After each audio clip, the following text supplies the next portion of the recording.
Hello friends, आपका रोजगार तक यूट्यूब चैनल में स्वागत है। हम लोग रेलवे से संबंधित जितने भी प्रीवियस ईयर के क्वेश्चन हैं वो देख रहे हैं। आज हम लोग वैदिक काल मतलब वैदिक सभ्यता से संबंधित जितने भी क्वेश्चन हैं और उससे संबंधित कुछ थ्योरी हम लोग देखेंगे। चलिए देखते हैं। वैदिक काल आपको 1500 ईस्वी पूर्व से लेकर 1600 ईस्वी पूर्व तक माना जाता है। वैदिक शब्द वेद से बना है। वेद का अर्थ होता है ज्ञान। वेद का अर्थ क्या होता है? ज्ञान। जो वैदिक सभ्यता है ये आपको आर्यों से संबंधित है। आर्य शब्द भाषा सूचक है जिसका अर्थ होता है श्रेष्ठ या कुलीन। क्या होता है? श्रेष्ठ या कुलीन। आर्यों के आगमन से संबंधित विभिन्न विद्वानों में मतभेद है। चलिए देखते हैं आर्यों का मूल निवास कहाँ माना जाता है। विद्वान कौन से क्या मानते हैं? कश्मीर अथवा हिमालय क्षेत्र जो मानते हैं। एलडी कल के द्वारा कहाँ माना जाता है आर्यों का निवास स्थान? कश्मीर अथवा हिमालय क्षेत्र। पंडित गंगानाथ झा के द्वारा माना जाता है कहाँ? ब्रह्मर्षि देश को किसके द्वारा माना जाता है? पंडित गंगानाथ झा के द्वारा। डॉक्टर अविनाश चंद्र दास के द्वारा आर्यों का मूल स्थान आपको सप्त सिंधु प्रदेश को माना जाता है। कहाँ माना जाता है? सप्त सिंधु प्रदेश। किसके द्वारा? डॉक्टर अविनाश चंद्र दास द्वारा। DS त्रिवेदी आर्यों के मूल स्थान को देविका प्रदेश जो कि मुल्तान को मानते हैं। गॉर्डन चाइल्ड आपको आर्यों का मूल स्थान दक्षिणी रूस को मानते हैं। कौन मानता है? Gordon child. मैक्स मुलर आर्यों का मूल स्थान आपको मध्य एशिया मानते हैं। सेंट्रल एशिया कौन मानता है? मैक्स मुलर के द्वारा माना जाता है कि आर्यों का मूल निवास स्थान सेंट्रल एशिया था। पंडित बाल गंगाधर तिलक जो भारतीय स्वतंत्रता सेनानी है उनके द्वारा माना जाता है कि ये उत्तरी ध्रुव से आए थे। कहाँ से? उत्तरी ध्रुव से। स्वामी दयानंद सरस्वती इनके द्वारा कहा गया है कि आर्यों का मूल स्थान तिब्बत है। हर्ट एंड पेनका ये आपको आर्यों का मूल स्थान जर्मनी मानते हैं। कहाँ? जर्मनी। गाइल्स जो विद्वान हैं वो मानते हैं कि जो आर्य आए थे वो हंगरी से आए थे। जो वैदिक सभ्यता उसको दो भागों में बांटा जाता है। ऋग वैदिक अथवा पूर्व वैदिक काल 1500 से लेकर 1000 ईस्वी पूर्व तक, और दूसरा है उत्तर वैदिक काल। ये आपको 1000 ईस्वी पूर्व से लेकर 600 ईस्वी पूर्व। हम लोग देखते हैं आर्य वे विदेशी थे जो सिंधु घाटी और गंगा के मैदान में चले गए थे। दूसरा, अब यह निश्चित नहीं है कि आर्य कहाँ से आए थे। कुछ लोगों का मानना है कि उनका घर मध्य एशिया में कैस्पियन सागर में है, जबकि अन्य का मानना है कि वे रूसी स्टेप से आए थे। कहाँ? अलग अलग विद्वानों में अलग अलग मतभेद है उनके आगमन को लेकर। आर्यन शब्द संस्कृत भाषा से आया है जिसका अर्थ होता है कुलीन लोग। आर्यन का क्या अर्थ होता है? कुलीन लोग। इंडो ईरानियन जनजातियों का प्रतिनिधित्व करते हैं। जो इंडो आर्यन है ये इंडो ईरानी जनजातियों का प्रतिनिधित्व करते हैं। वैदिक युग की शुरुआत आर्यों से हुई है। किसके? आर्यों से हुई है वैदिक युग की शुरुआत। ये लोग संस्कृत बोलते थे और अर्ध खानाबदोश जीवन जीते थे। अर्ध खानाबदोश का अर्थ होता है आज यहाँ कल वहाँ शिकार करते थे। चलिए अब देखते हैं प्रारंभिक वैदिक काल अर्थात ऋग वैदिक समाज 1500 ईसा पूर्व से लेकर 1000 ईसा पूर्व तक। शुरू में आर्य लोग उस भूमि पर रहते थे जिसे आमतौर पर सप्त सिंधु या सप्त सिंधु कहा जाता है, जिसका अर्थ होता है 7 नदियों की भूमि। सप्त सिंधु या सप्त सिंधु का अर्थ होता है 7 नदियों की भूमि। ये 7 नदियाँ कौन कौन सी हैं ये देखते हैं। पहली है सिंधु नदी, दूसरी है बिपास जिसे अभी ब्यास कहा जाता है, तीसरी है झेलम जिसे उस समय बितस्सा कहा जाता था, चौथी है रावी नदी जिसे उस समय परुषनी कहा जाता था, पांचवा है चिनाब नदी, जिसे उस समय अस्किनी नदी कहा जाता था। छठा है सतलुज, उस समय इसको शुतुद्री नदी कहा जाता था। और सातवां है सरस्वती नदी। राजनीतिक संरचना देखते हैं किसका, ऋग वैदिक काल का। सरकार का गठन एक राजा के द्वारा किया जाता था, जिसे राजन के नाम से जाना जाता था। किसके नाम से, राजन के नाम से जाना जाता था। राष्ट्र सबसे बड़ी इकाई, राजनीतिक इकाई थी। कौन सा, राष्ट्र जो थी सबसे बड़ी राजनीतिक इकाई थी। जब कई परिवार एक से अधिक, जब कई परिवार एक साथ मिलकर बनते थे तो उन्हें ग्राम कहा जाता था। एक ग्राम में बहुत सारे परिवार होते थे और इस समूह का नेता ग्रामनी कहलाता था। तो बहुत सारे परिवारों को मिलाकर एक ग्राम का निर्माण होता था। उसका जो हेड होता था उसे ग्रामनी कहा जाता था। एक साथ मिलकर बनाए गए गांवों के समूहों को ईशु कहा जाता था। और उस समूह के नेता को विषयपति कहा जाता था। तो बहुत सारे गांवों को मिलाकर विषु बनता था। उसके जो मुखिया होता था वह विषयपति कहा जाता था। सामाजिक संरचना देखते हैं कब का, ऋग वैदिक काल का। इस समय महिलाओं का सम्मान किया जाता था। कब, ऋग वैदिक काल में। उन्हें समाज की प्रमुख समितियों जैसे सभा और समितियों का हिस्सा बनने का अधिकार था। किसको, महिलाओं को ऋग वैदिक काल में सभा और समितियों का हिस्सा बनने का अधिकार था। ज़्यादातर महिलाएं कवियत्री थी, जैसे घोषा, विश्ववारा, अपाला और लोपामुद्रा। ये जो थी घोषा, विश्ववारा, अपाला और लोपामुद्रा ऋग वैदिक काल के समय की कवियत्री थी। अगला देखते हैं, सभी मवेशियों में गाय को, ऋग वैदिक काल में गाय को सबसे अधिक महत्व दिया जाता था।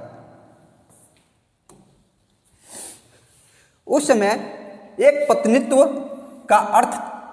पत्नित्व की व्यवस्था थी, जिसका अर्थ है एक समय में एक ही साथी के साथ संबंध रखना। हालांकि शाही लोग, जो भी राजा महाराजा थे, शाही लोग बहुविवाह प्रथा का पालन कर रहे थे ऋग वैदिक काल में, जिसका अर्थ है वे कई लोगों से विवाह कर रहे थे। अब देखते हैं ऋग वैदिक काल के समय की आर्थिक संरचना। क्या आर्थिक संरचना कैसी थी? ऋग वैदिक काल में मुख्य व्यवसाय कृषि था। क्या था? कृषि था। और उसमें से अधिकांश लोग पशुपालक और मवेशी पालने वाले लोग थे। कब? ऋग वैदिक काल में मुख्य व्यवसाय तो कृषि था, इसके साथ साथ पशुपालक एवं मवेशी पालन करते थे।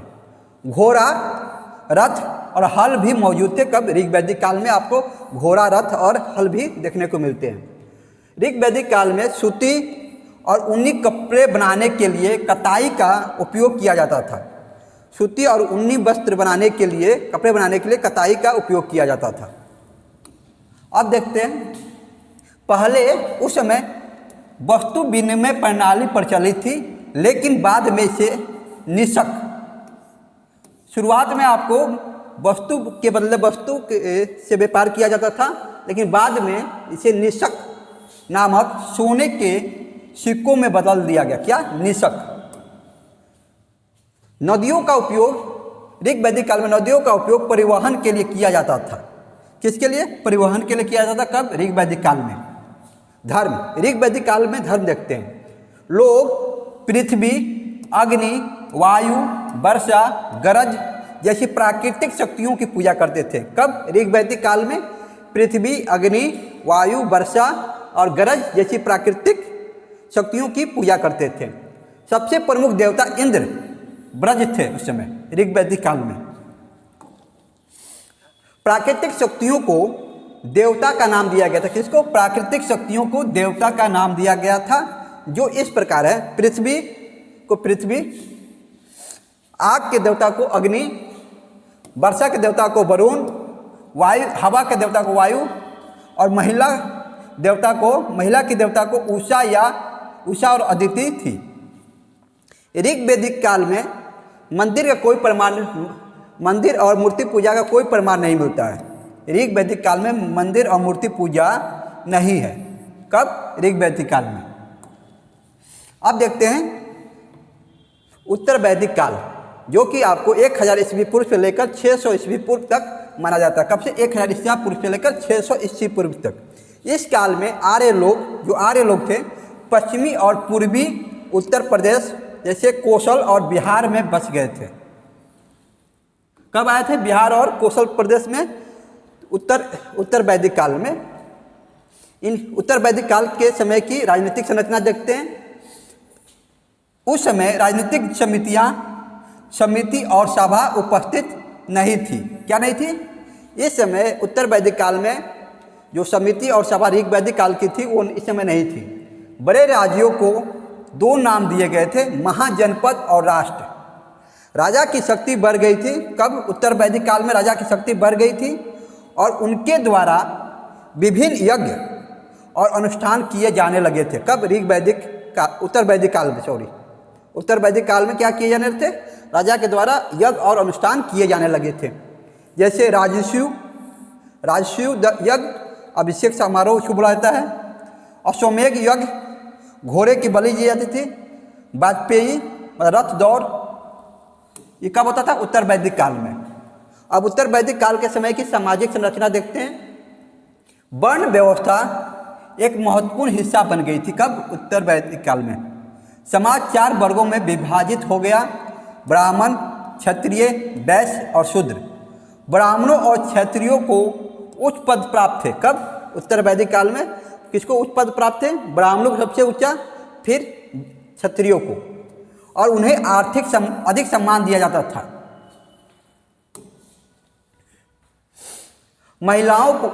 महिलाओं को बहुत ज़्यादा शक्ति और अधिकार नहीं दिए गए थे।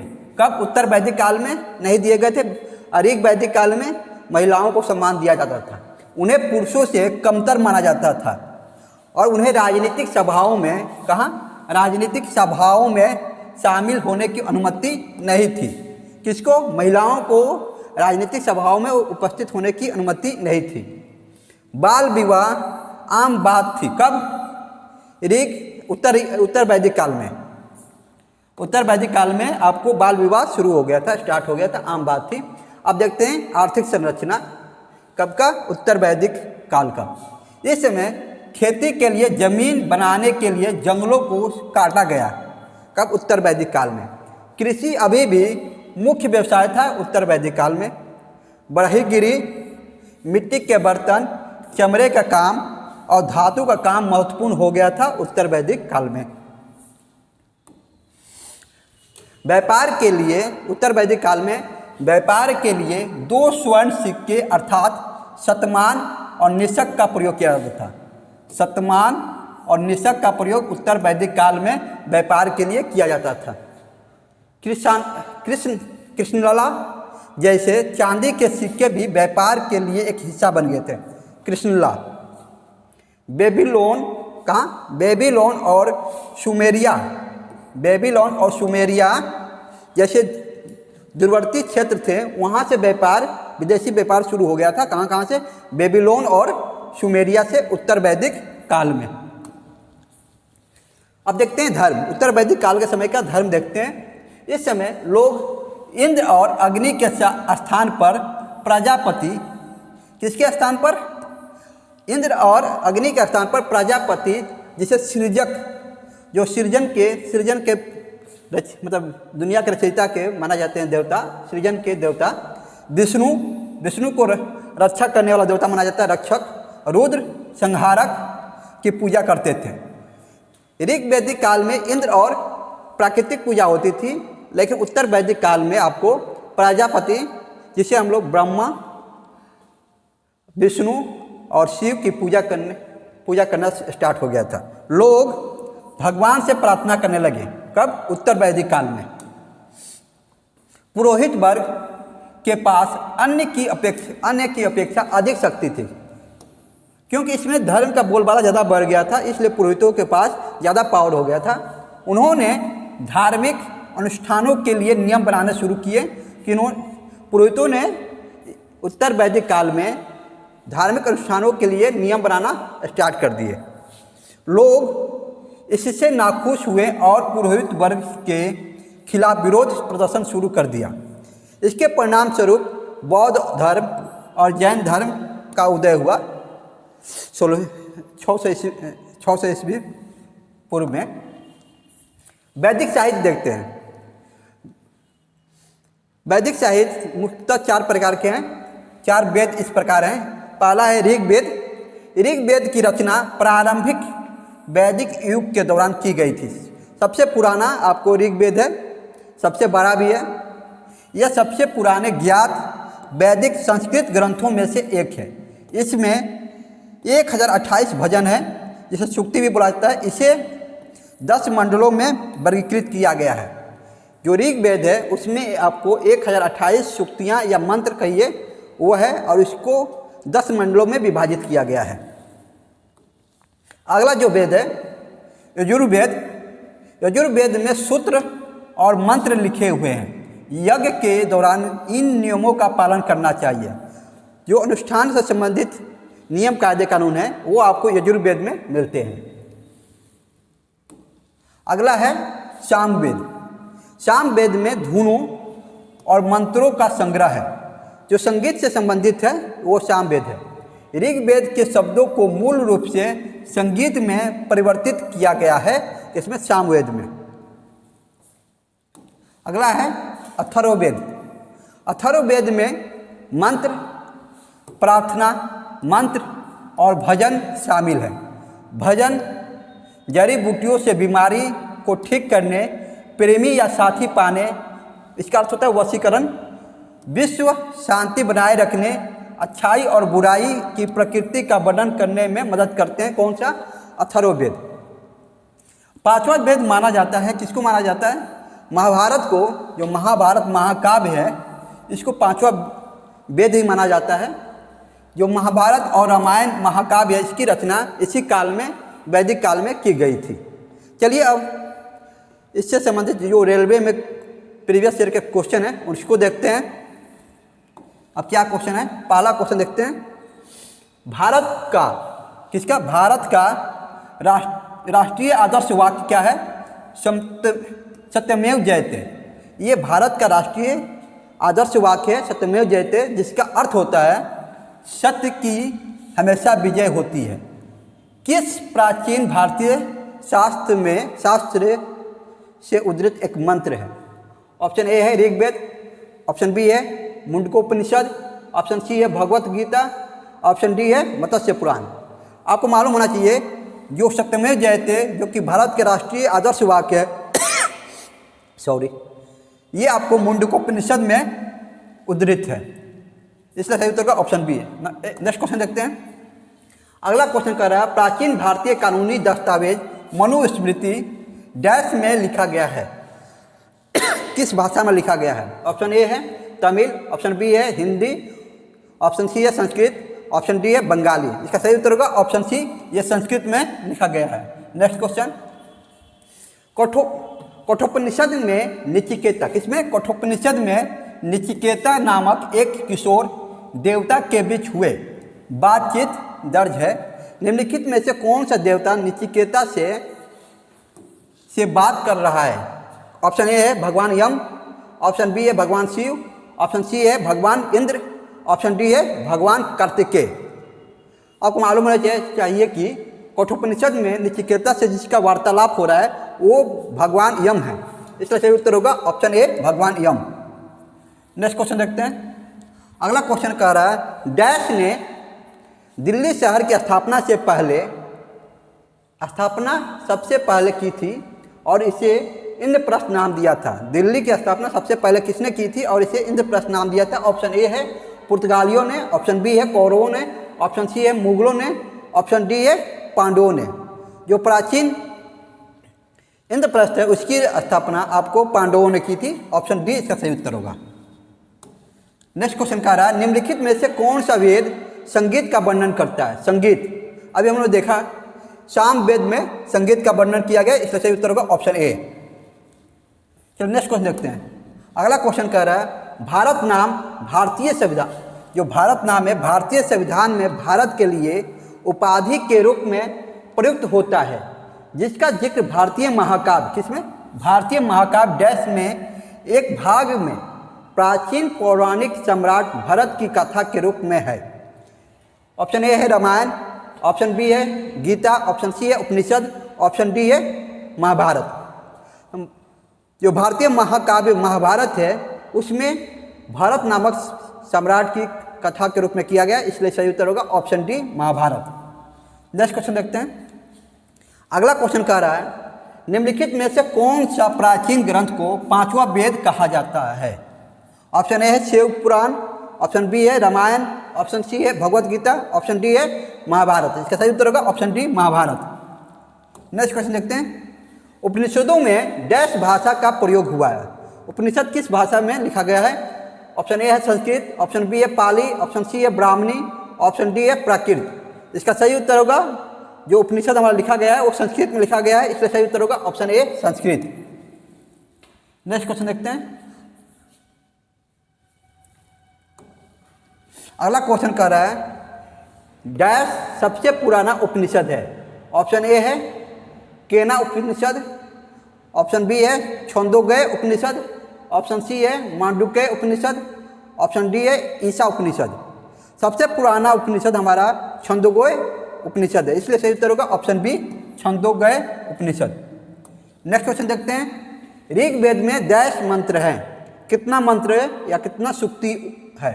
ऑप्शन ए है 1035, ऑप्शन बी है 1014, ऑप्शन सी है 1020, ऑप्शन डी है 1028। अभी हम लोग देखा था ऋग्वेद जो सबसे पुराना और सबसे बड़ा वेद है उसमें लगभग क्या उसमें 1028 सूक्तियाँ या मंत्र हैं, इसका सही उत्तर होगा ऑप्शन डी 1028। नेक्स्ट क्वेश्चन देखते हैं। ऋग्वेद में ऐसे डैश सूक्त हैं जिनमें अप्रमाणिक वाल्खिल्य भजन शामिल है? सूक्त अभी बताया था ना 1028 सूक्त हैं, इसलिए सही उत्तर होगा ऑप्शन ए 1028 सूक्त हैं। अगला क्वेश्चन देखते हैं।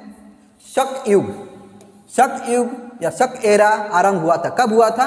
ऑप्शन ए है 58 ईस्वी पूर्व में, 58 ईस्वी पूर्व, ऑप्शन बी है 78 ईस्वी पूर्व में, ऑप्शन सी है 58 ईस्वी में, ऑप्शन डी है सन 78 ईस्वी में। इसका सही उत्तर होगा जो शक संवत शुरू हुआ था वो आपको ईस्वी में शुरू हुआ था, न कि ईसा पूर्व में 78 ईस्वी में शुरू हुआ था, इसलिए सही उत्तर होगा ऑप्शन डी। नेक्स्ट क्वेश्चन देखते हैं। अगला क्वेश्चन कह रहा है ऋग्वेद जो कि 1028 सूक्तों का एक संग्रह है जो डैश मंडलों में विभाजित है। अभी हम लोग देखा था 10 मंडलों में विभाजित किया गया है ऋग्वेद को, इसलिए सही उत्तर होगा ऑप्शन डी 10 मंडलों में।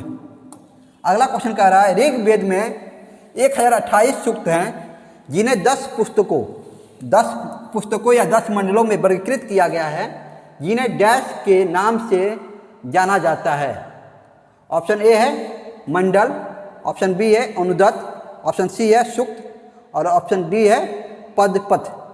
अभी हमने देखा था इसे 10 मंडल है, इसलिए इसे जाना जाता है मंडल, ऑप्शन ए सही होगा। अब अगला क्वेश्चन देखते हैं। भक्ति की किस शाखा के अंतर्गत ईश्वर के निराकार रूप की परिकल्पना की गई है? ऑप्शन ए है वैष्णव, ऑप्शन बी है निर्गुण, ऑप्शन सी है सगुण, ऑप्शन डी है शैव। वैष्णव विष्णु देवता को मानने वाले हैं, शैव शिव को, और निर्गुण जो है आपको ईश्वर के निराकार रूप की परिकल्पना की गई है किसमें? निर्गुण में, इसलिए सही उत्तर का ऑप्शन बी। नेक्स्ट क्वेश्चन देखते हैं। अगला क्वेश्चन कह रहा है ऋग्वेद क्या है? ऑप्शन ए है वैदिक संस्कृत भजनों का संग्रह, ऑप्शन बी है पुस्तकों का संग्रह, ऑप्शन सी है हस्तशिल्प का संग्रह, ऑप्शन डी है इतिहास का संग्रह। हम लोग जानते हैं जो ऋग्वेद है वह वैदिक संस्कृत भजनों या मंत्रों का संग्रह है, इसका सही उत्तर होगा ऑप्शन ए वैदिक संस्कृत भजनों का संग्रह। अगला क्वेश्चन देखते हैं। Next question. अगला क्वेश्चन कर रहा है निम्नलिखित में से कौन सा दर्शन तार्किक सोच की तकनीक में विश्वास करता है? किसमें? तार्किक सोच की। ऑप्शन ए है सांख्य, ऑप्शन बी है न्याय, ऑप्शन सी है योग, ऑप्शन डी है वेदांत। जो न्याय दार्शनिक है, दर्शन है, ये आपको तार्किक सोच की तकनीक में विश्वास करता है। इसका सही उत्तर होगा ऑप्शन बी न्याय। नेक्स्ट क्वेश्चन देखते हैं। अगला क्वेश्चन कह रहा है निम्न में से कौन सा वेद गीतों, वेद कौन सा वेद है जो गीतों गाए जा सकने वाले मंत्र की पुस्तक कहलाती है? ऑप्शन ए है ऋग्वेद, ऑप्शन बी है यजुर्वेद, ऑप्शन सी है अथर्ववेद, ऑप्शन डी है सामवेद। तो जो संगीत से संबंधित है, गाए जाने वाले मंत्रों से संबंधित है, वह सामवेद है। ऑप्शन डी इसका सही उत्तर होगा। नेक्स्ट क्वेश्चन देखते हैं। अगला क्वेश्चन कह रहा है निम्न में से किस भगवान को ऋग्वेद के पुरंदर कहा गया है? ऑप्शन ए है, option A Shiva, option B Soma, option C Indra, option D Vishnu. Rigveda में पुरंदर शब्द आपको इंद्र के लिए प्रयोग किया गया है। इसका सही उत्तर होगा option C Indra. Next question देखते हैं। निम्नलिखित में वेदों में से कौन सा वैदिक बलिदानों और अनुष्ठानों से संबंधित है? ऑप्शन ए है सामवेद, ऑप्शन बी है ऋग्वेद, ऑप्शन सी है अथर्ववेद, ऑप्शन डी है यजुर्वेद। यहाँ पर कह रहा है बलिदानों और अनुष्ठानों से संबंधित है। जो सामवेद है वो संगीत से संबंधित है। जो ऋग्वेद, इसका सही उत्तर होगा अथर्ववेद। इसलिए सही ऑप्शन सी इसका राइट आंसर होगा अथर्ववेद। नेक्स्ट क्वेश्चन देखते हैं। प्राचीन समय में किसी व्यक्ति को वस्तु के साथ तौला जाता था और उसी भार मात्रा के समान उस वस्तु को दान दिया जाता था। इस प्रथा को क्या कहा जाता था? ऑप्शन ए है टिमिथी, ऑप्शन बी है पुलिकली, ऑप्शन सी है तुलाभार, ऑप्शन डी है जलीकट्टू। जलीकट्टू जो कट्टू है ये आपको तमिलनाडु में का एक खेल समारोह है जिसमें चारों का जो बैल होते हैं उनका प्रयोग किया जाता है, उनके दौड़ का। इसका सही उत्तर होगा ऑप्शन सी तुलाभार। चलिए नेक्स्ट क्वेश्चन देखते हैं। अगला क्वेश्चन कह रहा है वेदों को इंडो आर्यन सभ्यता का सर्वप्रथम साहित्यिक अभिलेख माना जाता है। इसमें शामिल चारों वेदों के नाम ऋग्वेद, सामवेद, यजुर्वेद और डैश है। एक आपको जो चार वेद है एक ऑप्शन छूटा हुआ है, आपको बताना है। ऑप्शन ए है शिल्प वेद, ऑप्शन बी है आयुर्वेद, ऑप्शन सी है धनुर्वेद, ऑप्शन डी है अथर्ववेद। इसका सही उत्तर होगा डी अथर्ववेद। चलिए नेक्स्ट क्वेश्चन देखते हैं। अगला क्वेश्चन कह रहा है धनुर्वेद जो कि यजुर्वेद का उपवेद है, इसका संबंध निम्न में से किससे है?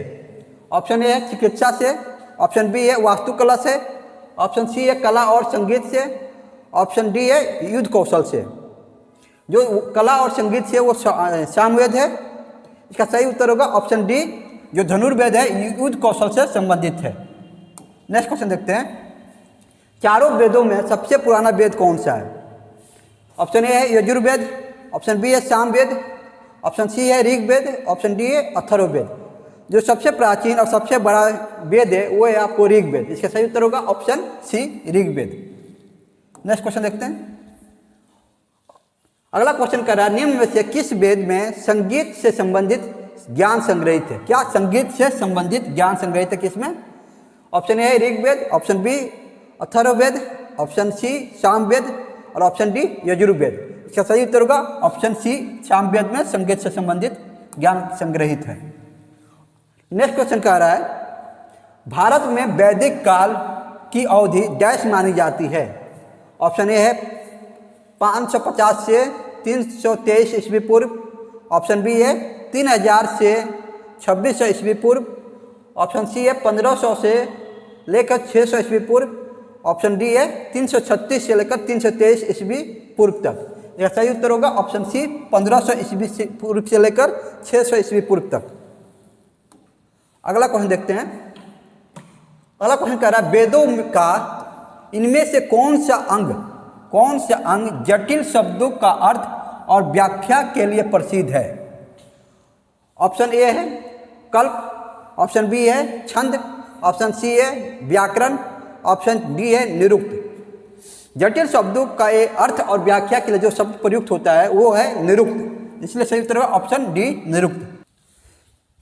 यहाँ क्वेश्चन जो कह रहा था निम्नलिखित में से किस वेद में रोगों का उपचार के बारे में वर्णन किया गया है।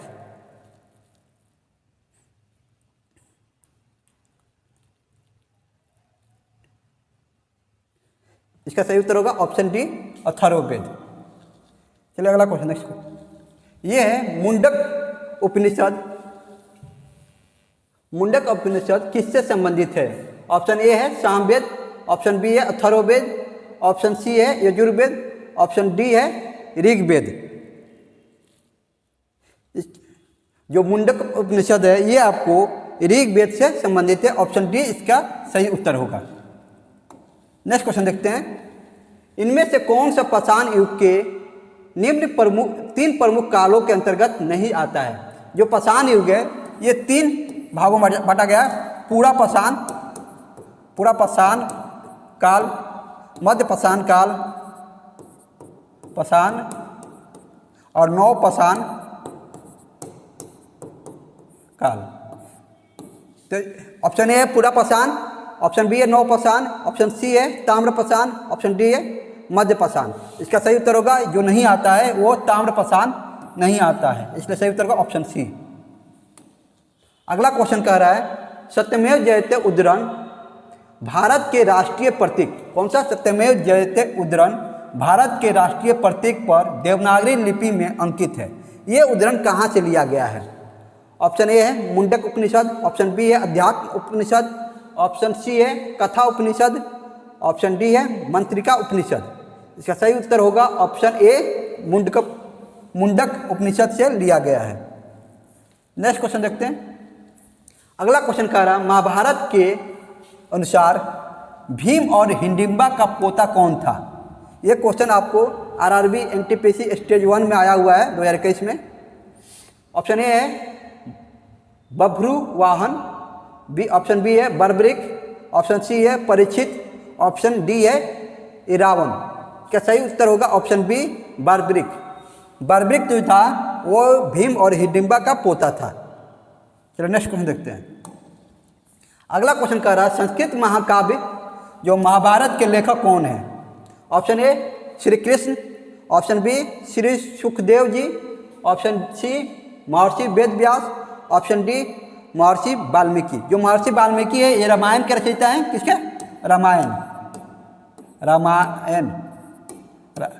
रामायण के रचयिता महर्षि वाल्मीकि। जो महर्षि वेद व्यास हैं ये महाभारत के रचयिता हैं। चलो नेक्स्ट क्वेश्चन, इसलिए सही उत्तर का ऑप्शन सी वेद व्यास। चलो नेक्स्ट क्वेश्चन देखते हैं। अगला क्वेश्चन कह रहा है मनुष्य द्वारा सबसे पहले इनमें से किस धातु का उपयोग किया गया। किस धातु का उपयोग सबसे पहले किया गया था। ऑप्शन ए है चांदी, ऑप्शन बी तांबा, ऑप्शन सी सोना, ऑप्शन डी मैग्नीशियम। इसका सही उत्तर होगा ऑप्शन बी तांबा। तांबा का उपयोग सबसे पहले मनुष्य ने किया था। नेक्स्ट क्वेश्चन देखते हैं। अगला क्वेश्चन कर रहा है निम्नलिखित में से किस वेद को गीत की पुस्तक या मंत्रों का वेद या गीत का योग भी कहा जाता है। ऑप्शन ए है सामवेद, ऑप्शन बी है यजुर्वेद, ऑप्शन सी है अथर्ववेद, ऑप्शन डी है ऋग्वेद।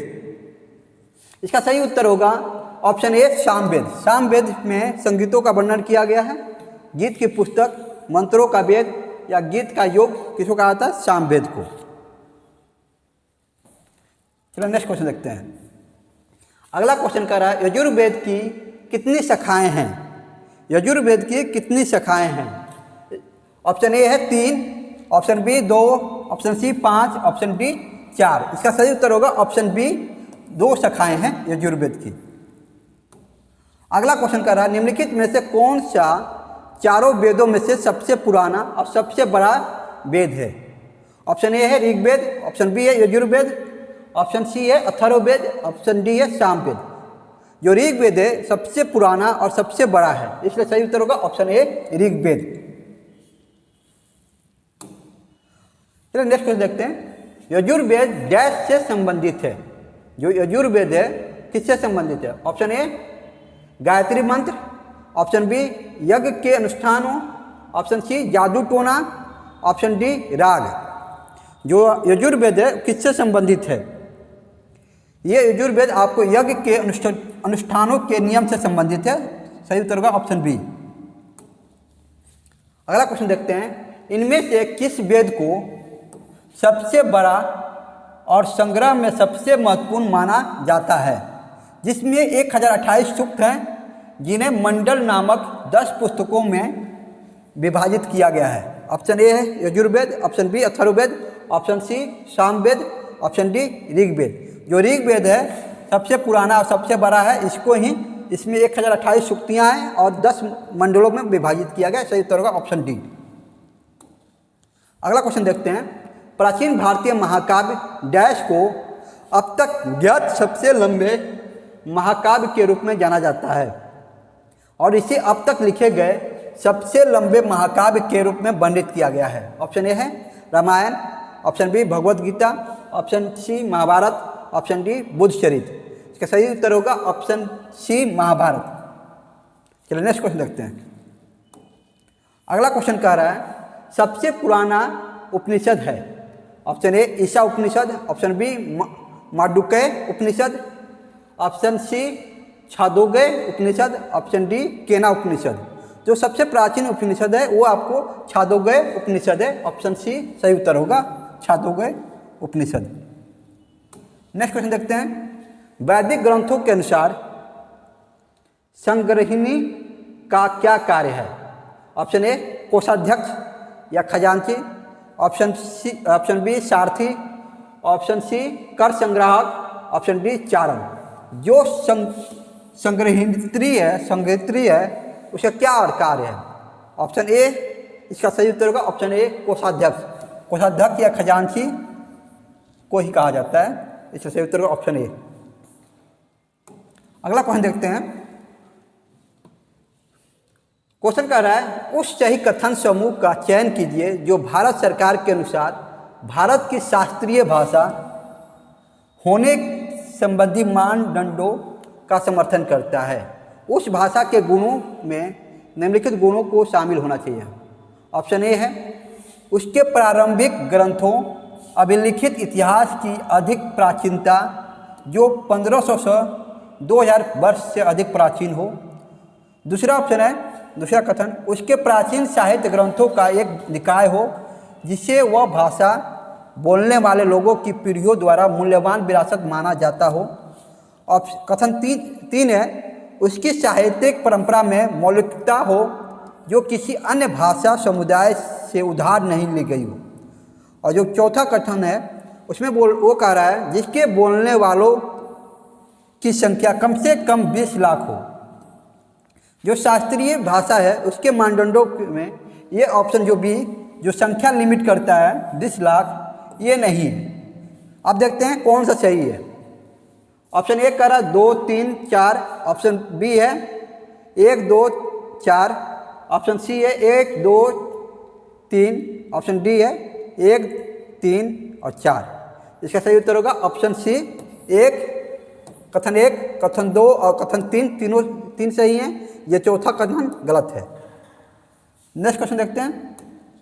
अगला क्वेश्चन कह रहा है, चारों वेदों में से किस वेद को यज्ञ सूत्रों के वेद के रूप में जाना जाता है, जिसमें सम्मान उद्देश्य के लिए इच्छित छंदों के साथ साथ विभिन्न संस्कारों के लिए अपनाए जाने वाले गद्य सूत्र भी शामिल है? ऑप्शन ए है सामवेद, ऑप्शन बी है अथर्ववेद, ऑप्शन सी है यजुर्वेद, ऑप्शन डी है ऋग्वेद। इसका सही उत्तर बताइए।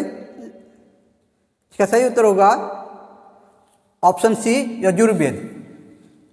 चलिए नेक्स्ट क्वेश्चन देखते हैं। अगला क्वेश्चन कह रहा है, बृहदारण्यक, मुंडक और तैत्तिरीय निम्नलिखित में से किस श्रेणी के धार्मिक ग्रंथों के उदाहरण है? ऑप्शन ए है पुराण, ऑप्शन बी है महाकाव्य, ऑप्शन सी है उपनिषद, ऑप्शन डी है जातक। जो बृहदारण्यक है और मुंडक है और तैत्तिरीय, ये किस श्रेणी के आपको धार्मिक ग्रंथ हैं? ये आपको उपनिषद श्रेणी के धार्मिक ग्रंथ हैं। इसका सही उत्तर होगा ऑप्शन सी उपनिषद। ये रहे आज के जो रेलवे से संबंधित जितने भी एग्जाम हैं उसके प्रीवियस ईयर का क्वेश्चन जो कि वैदिक काल से संबंधित था। अगर मुझे लगता है कि आप लोगों को वीडियो अच्छा लगा हो तो इस वीडियो को लाइक कीजिए, चैनल को सब्सक्राइब कीजिए और अपने दोस्तों में इस वीडियो को शेयर कीजिए। Thank you.